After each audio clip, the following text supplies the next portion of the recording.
نماز کے 6 شرائط ہیں۔ کتنی شرطیں ہیں نماز میں؟ 6 شرطیں ہیں۔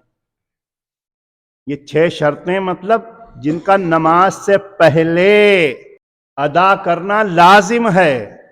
اگر یہ 6 شرطوں میں سے کوئی ایک بھی نہیں پائی گئی تو آپ نماز کی چابی کے حقدار نہیں ہوگے، یعنی نماز آپ کی ادا نہیں ہوگی۔ تو وہ 6 شرطیں کیا ہیں جن کو نماز سے پہلے لازم ہے کرنا؟ اگر انہیں نہیں کیا تو پھر نماز ہماری نہیں ہوگی۔ پہلی شرط ہے طہارت، پاکی حاصل کرنا۔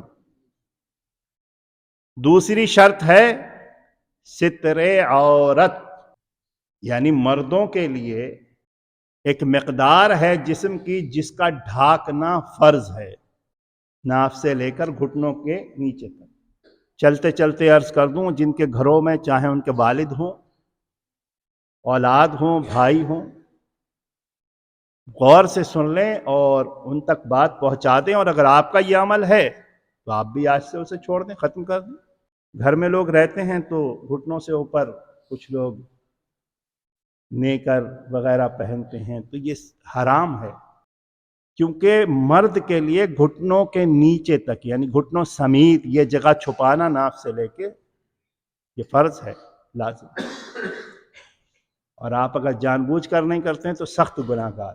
تیسری شرط ہے استقبال قبلہ، یعنی کعبے کی طرف منہ ہونا۔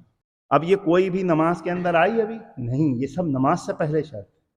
چوتھی شرط ہے وقت، جب تک نماز کا وقت نہیں پایا جائے گا تب تک آپ کی وہ نماز آپ پر فرض نہیں ہو۔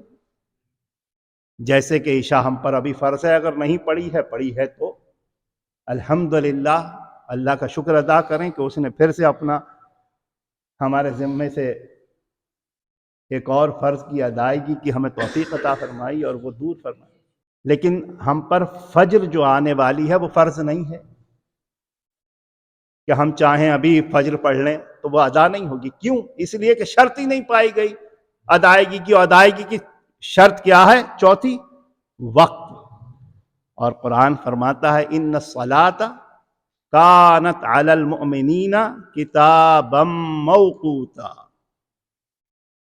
وقت کے ساتھ نمازیں مقرر کی گئی ہیں، جیسے ہی کسی نماز کا وقت داخل ہوا آپ پر نماز فرض ہو گئی۔ ہاں، تو چوتھی شرط وقت ہے۔ پانچویں شرط نیت ہے۔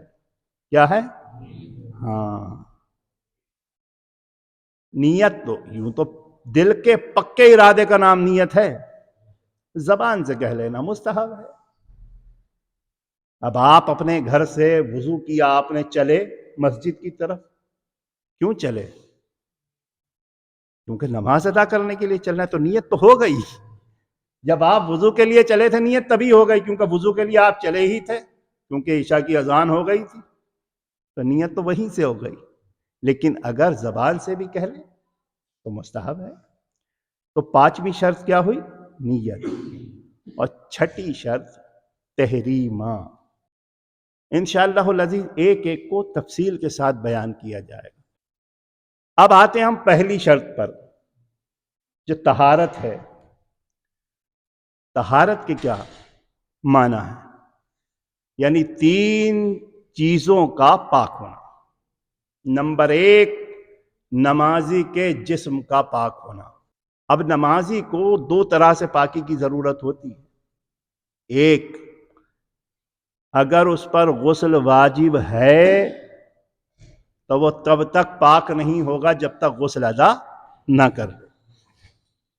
فقہاء نے فرمایا اگر کوئی ناپاک ہو تو اسے چاہیے کہ جلد پاکی حاصل کرے، کہ جس گھر میں کوئی ناپاک یعنی جنبی یعنی جسے غسل کی حاجت ہو، جب تک رہے گا تو رحمت کے فرشتے نہیں آتے، بے ضرورت بلا عذر۔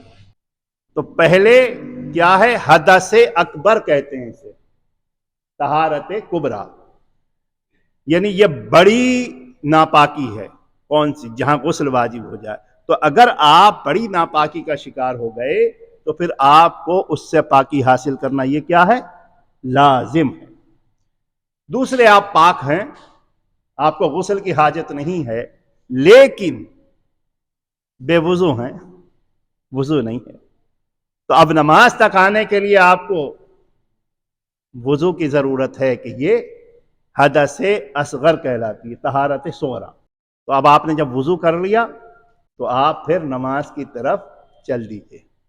نمبر 2، کپڑے، جو وہ کپڑے پہنے ہیں وہ کپڑوں کی پاکی لازم۔ ارے بھائی چلو دل تو پاک ہے، اجی دل پاک ہے تو پھر غسل کرنے کی بھی کیا ضرورت ہے؟ کون سا دل کو غسل کرا رہے ہو؟ دوسرے، آپ کے کپڑے پاک ہونا چاہیے۔ تیسرے، جس جگہ نماز پڑھ رہے ہو اس جگہ کا پاک ہونا۔ یہ 3 شرطیں ہیں پاکی، پاک ہونے کی۔ پہلی کیا ہو گئی؟ بدن پاک ہونا، دوسری کپڑے کا پاک ہونا، تیسری اس جگہ کا پاک ہونا جس جگہ آپ نماز پڑھ رہے ہیں۔